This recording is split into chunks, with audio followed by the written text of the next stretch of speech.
L'objectif de l'élagage du bois bord de route, c'est en fait de chasser l'humidité des chaussées. Parce qu'on a souvent en fait avec la pousse de la végétation un effet tunnel qui se forme et donc du coup ces routes elles ne voient jamais la lumière. Et donc qui dit moins d'humidité dit moins de verglas, moins de risque de glissance aussi. Et aussi par rapport à l'entretien des routes, l'eau c'est notre pire ennemi, donc plus on ouvre et mieux c'est pour nos chaussées. Et en fait, la réflexion a été portée sur ces plaquettes qui, à l'origine, on les broyait, hein, mais en fait, on rejetait ce broyat dans les accotements.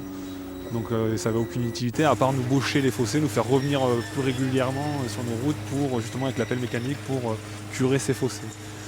Donc on n'a pas été précurseur hein, sur ce dossier. Il y avait le 47 et le conseil départemental 47 et 32 qui étaient eux déjà précurseurs. Ils avaient déjà monté un dossier, ils avaient commencé à travailler. Et donc du coup on s'est un peu inspiré de ce qu'eux ils faisaient pour monter notre projet. Du coup c'est en 2017 on a acquis donc ce tracteur là qui est accouplé à ce broyeur. On a choisi aussi, donc il y avait cette option du grappin qui nous permet d'assurer la sécurité de nos agents, puisqu'avant les agents chargeaient directement eux-mêmes dans le broyeur les branches, et donc du coup il y avait aussi un enjeu de sécurité très important. On a acheté la collectivité de 2017. Oui.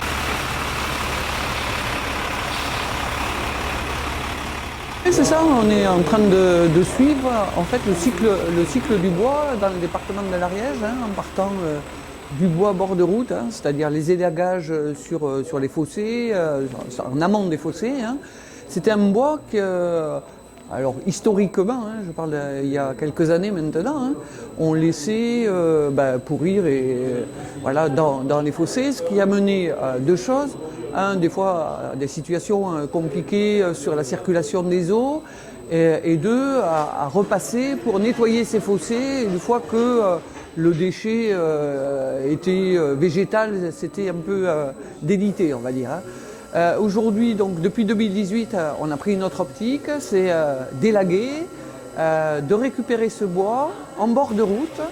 On a fait l'achat d'un broyeur et en bord de route, on vient donc couper ce bois sur les amondes des fossés et puis on le broie directement, on le met dans un camion et on va le porter sur la plateforme de séchage qui est sur Tarascon. Voilà, plateforme qui accepte quand même beaucoup de bois bord de route. Hein. Ça nous permet de servir, et on est reparti de là, donc on le laisse sécher bien entendu. Hein. Il est manipulé de façon à mettre de côté celui qui est déjà sec et à laisser le temps à celui qui est plus humide de sécher. Puis on repart de cette plateforme et on vient servir donc les silos qui sont sur la chaufferie de Tarascon et qui sert le collège de Tarascon depuis 2018.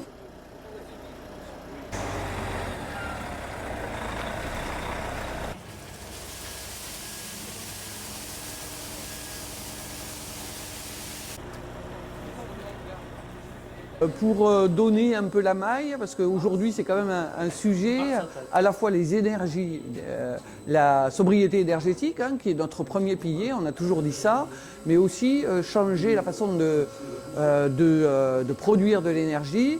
Et donc c'est à peu près depuis 2018 plus de 100 000 litres de fuel qu'on n'a pas mis dans la chaufferie. Et donc, vous faites, j'ai regardé, c'est à peu près 1,30 le litre de fuel, bon, on va dire entre 100 000 et 130 000 euros d'économiser. Et puis surtout, je dirais, un cycle vertueux, c'est-à-dire prendre quelque chose qui est un déchet, le revaloriser et en faire de l'énergie qui nous permet de produire de la chaleur gratuitement pour nos collèges.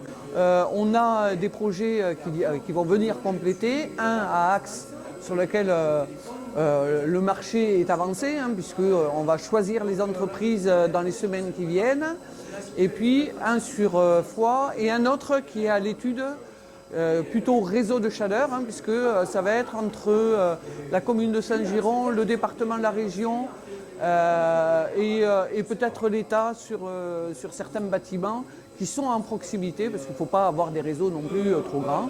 Voilà, donc on est sur cette dynamique-là. Il y avait déjà des collèges qui étaient avec des réseaux chaleur, il y a Sex, il y a Mazères, je pense, et il devait y en avoir un troisième qui m'échappe, mais voilà, donc c'était déjà engagé. Reste le collège du Mas d'Asile, hein, pour lequel on va faire une grosse opération de sobriété énergétique. Ça va être lancé. Et après, on passera sur la production. On fait toujours en deux temps. Traitons déjà la sobriété, c'est-à-dire isolée par l'extérieur, avant de penser à la production avec les plaquettes. Mais il faut savoir que la ressource est gratuite et que pour les collèges, c'est évidemment un gros avantage quand on est sur des chaudières qui permettent d'avaler cette ressource du département.